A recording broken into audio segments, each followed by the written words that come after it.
This is Q13 News This Morning. President Donald Trump makes his first speech to a joint session of Congress. What he had to say about his vision for the year ahead. Plus, a scary situation at a pharmacy in Lacey. All caught on camera. Police now want your help tracking down an armed robber. And a push to help property owners and law enforcement deal with squatters. We have details on a proposed bill from state lawmakers.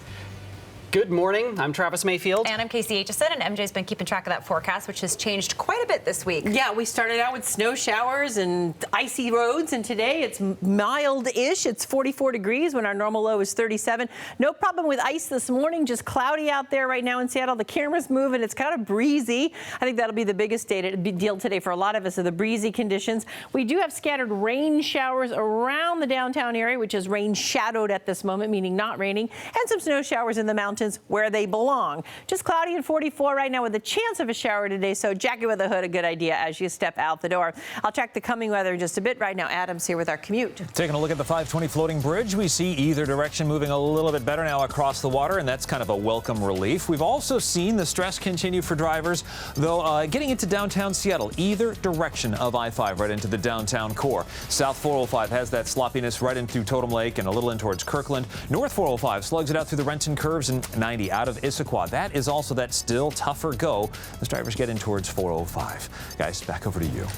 Well, President Donald Trump meeting with congressional leaders today after delivering his first address to a joint session of Congress. Now, last night he outlined his agenda for the year ahead with a bit of a more optimistic outlook, including new details about a new travel ban. Yeah, Brandy is here this morning. Last night was a very different tone than, say, for example, the inauguration. It was. You even had Democrats, not necessarily the Democrats that were in the room, but some people who have been very critical of the president on TV, a lot of talking heads who sort of took a different tone and said, you know, his inaugural address was sort of death and destruction to a certain extent. But on the other side of things, you know, today they really said, the first thing he said is talking about, you know, uniting the country. And I want to, CNN and ORC did put out a poll of people who had watched this speech. This was an instant poll that they put out. Do we have that graphic? Yeah, so I want to read you some things that I thought were interesting, some takeaways. And these are great reviews for the president in his speech. 57% of people who watched it and responded to the poll had a very positive outlook of how it went. 7 out of 10 believe that his policies and the things he outlined would move the country in the right direction. 7 out of 10 say after watching it, they're more optimistic about the direction of the country. And 2 out of 3 believe the president outlined the right priorities. You have to say, looking at that, and maybe you don't care for polls, and I think it's funny, this is a CNN poll that's very positive, and the president doesn't like CNN polls, but I'm sure that he will like this one. Now, when it comes to the president's perspective, what worked for him? What were some of the positive moments for him last night? I think no one can deny that one of the biggest takeaways was the moment where he recognized the widow of the fallen United States Navy SEAL who was killed during a counterterrorism operation in Afghanistan. You know, I saw some people online who were saying that he was using her as a political chess piece, but when you watched her, and I cried, I watched this later on, I watched the broadcast back, to see what it meant to her in that moment, to have that recognition not only for her, but for her husband and her sacrifice. Call it what you want to call it, but you cannot look at that woman and say that that moment did not mean an incredible amount to her and to the memory of her husband. It was a really touching moment. When she actually looks up and she's speaking to him, yeah. I mean, you can't not be moved by that. More than 2 minutes of a standing ovation, and the president, you could hear him himself clapping in his microphone for her, as he should have. It was a great moment. So while you're here, we want to ask about the president's travel ban. Sure. We were expecting a revised version, a new version. Not exactly sure today, but now what do we know? Yeah, when there are some different schools of thought about perhaps why the president is not going to release that new iteration of the travel ban, and I'll get to those in a second. But first, let's talk about some things we do know. In this reporting coming from CNN, they're saying Iraq is going to be removed from the list of these 7 countries, in part because of its role in the fight against ISIS. Let's take a look at some of the other things that are going to be different from the first time around. Remember, the state of Washington sued over this. It did not go well in court, so obviously they had to make changes to make sure it doesn't get caught up in court again. So as we said, it would remove the country of Iraq, and this is, again, reporting from CNN. They say it would also exclude legal permanent residents, so people with a green card. It would also exclude travelers who are coming into the country with a valid visa, and it would also be a phased-in approach. And I think the goal of that is to avoid some of the confusion and chaos that we saw when literally the first travel ban was just put out there in the middle of the night with no notice, and you saw a lot of people wrapped up at the airports and such. But okay, so back to this issue of why it did not happen today. So there are two schools of thought, and I have not spoken to the president. I do not. What? I did not call him. Leave and come back. I don't know the real reason, but according to CNN, there are two schools of thought. Or one, they wanted more time to reevaluate what countries should be on the list. We're seeing that perhaps Iraq is going to come off of it.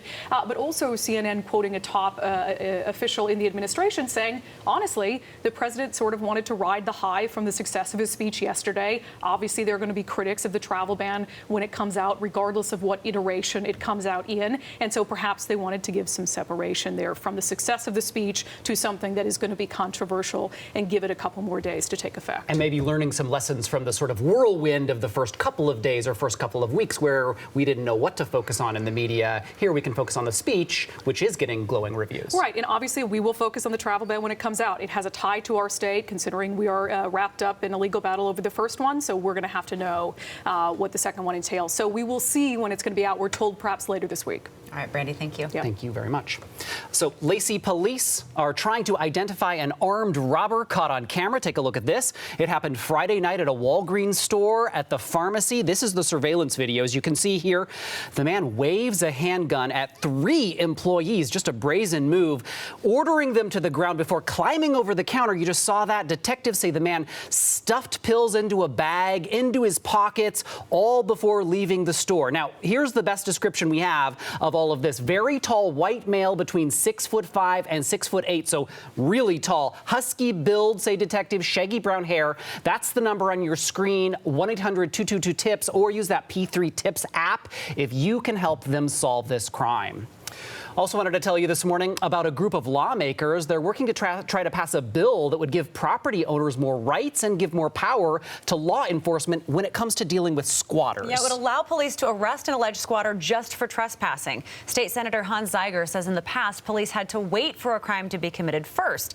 A similar effort to take on squatters failed last year due to heavy opposition from tenants' rights groups. But Zeiger says he's more optimistic this time around. Property owner who makes a declaration does so upon penalty of perjury, so they better have their facts lined up and make sure that the person who they're claiming is not supposed to be on their property truly should not be there. The bill passed the Senate unanimously. It's now on its way to the House floor. Zeiger says a companion bill in the House is also getting some traction. So hundreds of thousands of websites and services online all back up.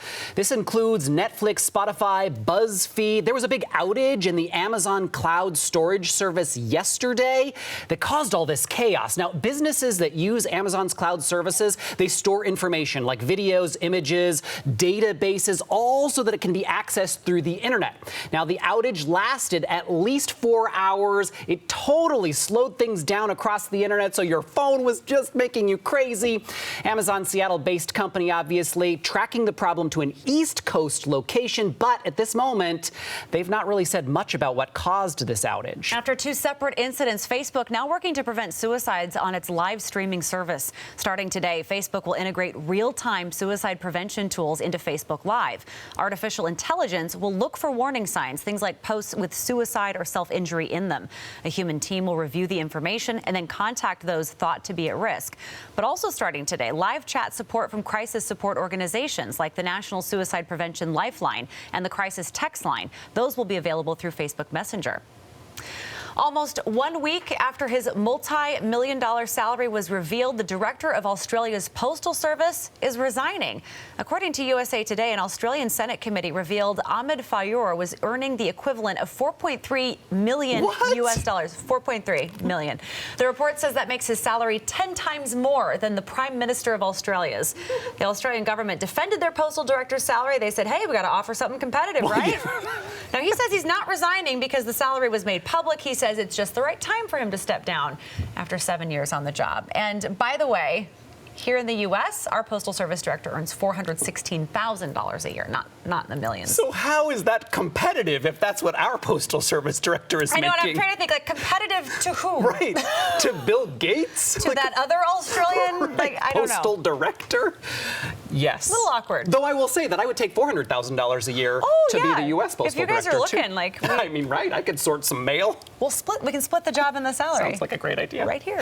Time to check in with MJ and a look outside. MJ, you can get in on this action, too, if you want. Well, I'm just thinking that we have less and less mail, you know, so why should they be making so much more money? Whoa. Anyway, well, the camera just moved. Okay, here we go. What? Rain in Gig Harbor, you can see it on the camera there, but we're dry in Everett right now. Olympia, the U District, hazy, sunshine as students get off to classes. Just cloudy in Bellingham and so snowy at Stevens Pass. We got snow on the camera lens, but there's the road right there. You can see tracks in it. It is passable, and there's great fresh snow up there, and a little bit of snow left falling in the mountains. It's actually pretty quiet out there, dry in the Central Sound, rain shadowed with scattered showers to the south. There's the rain in Gig Harbor we just saw there on the radar. Olympia out to Shelton and Hump Tulips. We're getting some showers right now. And Skagit County, you've been the wettest county this morning. In Mount Vernon, still getting rain, maybe down to Arlington at this point, and right in the middle of Whidbey Island, we're getting some rain, but it's really not much. Winds are an issue. We've got some breezy conditions out there, 13-mile-an-hour winds, Seattle, Everett, and Bellingham, 23 at SeaTac. Gusts not too bad right now, 25-mile-an-hour gusts last hour in Seattle. We've been up to 30-mile-an-hour today. You'll feel that, and it took all the lids off of the recycle bins in my neighborhood. They're all hanging open and when I was leaving this morning. Anyway, current temperatures low to mid 40s, so well above freezing this morning. We're not dealing with icy roads at all. There's still a chance of showers today, although definitely more dry than wet and kind of breezy throughout the day. 48 for the high today, Seattle, and then overnight tonight the low of 41, so very much well above freezing, let's say. Cloudy and a little breezy in Everett right now, 42, 46 for that high with a chance of showers, but again, more dry than wet. Overnight tonight, the low about 40 with rain increasing. Cloudy right now in Tacoma, but there are some scattered showers in the south end. 41 degrees right now in Tacoma, 49 for your high, with a chance of showers the rest of the day and a little bit breezy. Cloudy and a little breezy in Bremerton right now, 43. Chance of scattered showers today on the Kitsap Peninsula. 47 in Bremerton for the high, and overnight tonight, 38 for that low with rain increasing. Tomorrow's going to be a pretty wet day, high of 47 and kind of breezy, and then Friday staying wet. The weekend also looking soggy and getting colder. 44 on Saturday, 42 on Sunday, and overnight lows. Seattle here mid to upper 30s, but some places below freezing, so we could get a little more snow on Sunday mixed in with the rain. Maybe Monday morning as well, with some rain showers after that, and Tuesday looking like rain showers also. All right, Adam, how we wound down now? Well, let's take a look at about what's happening here on I-90, getting out across the water. Both directions looking to be in pretty sharp shape. Not gonna lie, I think it's looking pretty decent. Drivers on 520 also in fantastic order at this point. So notice, boom, those bridge decks looking great. What do we see getting out of the north? The congestion actually letting up. 44 minutes now, Everett into Seattle, Everett into Bellevue, 43 minutes. Hard to go wrong with what we're finding. That's about 10 minutes heavier than it would be if it was wide open. Okay? Northbound on I-5, that's reasonable also from the Michigan curve moving into Seattle, albeit still a little slow, but not as bad as it was earlier this morning at 28 minutes. SeaTac to Seattle, about also 10 minutes heavier than what would be wide open. 33 minutes moving from SeaTac into Bellevue on northbound 405. We see the Valley Freeway and I-5 also really mellowing out nicely. Tacoma in the south end, you're still in better and better shape yet, and further south, right in through the Nisqually. Earlier backups here have let go, so it's looking nice. State ferries this morning are on time. Sounder Rail also on time, and our mountain passes. Stevenson Snoqualmie Pass with traction tires required. White Pass has traction tires advised. Guys, back over to you. Adam, thank you. Still ahead, pet massage, how a professional massage can actually benefit your four-legged friend, and how to give one properly. Stay with us. We're back after this.